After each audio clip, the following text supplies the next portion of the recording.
మాట్లాడాలి, అదేంటనుకుంటున్నారా? ఒకసారి వీడియో చూడండి.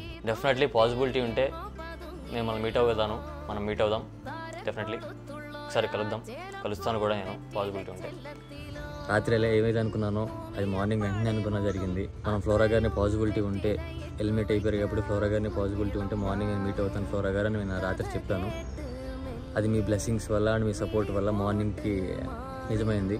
సో ఫ్లోరా గారి పిఆర్ టీం నుంచి ఇన్విటేషన్ వచ్చింది అండ్ వెళ్ళాము, మాట్లాడాము. మన జూబ్లీ హిల్స్ రోడ్ నెంబర్ 45లో చాలా అంటే చాలా ప్లెజెంట్గా మాట్లాడారు, చాలా పర్ఫెక్ట్గా మాట్లాడారు. చిన్న యాటిట్యూడ్ కూడా లేదు, చిన్న డిఫరెన్స్ కూడా లేదు. బిగ్ బాస్ హౌస్లో ఎలా అయితే పొలైట్గా ఉన్నారో బయటకు వచ్చిన తర్వాత కూడా అలానే ఉన్నారు. సో అదే నచ్చింది ఫ్లోరా గారు మీలో. ఉన్న టైంలో చాలా మంచిగా మాట్లాడారు ఫ్లోరా గారు. Thank you so much flora గారు, మాకు మీట్ అయ్యే ఆపర్చునిటీ ఇచ్చినందుకు thank you so much. So ఎక్కడున్నా ఎలా ఉన్నా హ్యాపీగా ఉండాలి, హెల్తీగా ఉండాలి, హెల్తీగా ఉండాలి. Thank you so much flora గారు.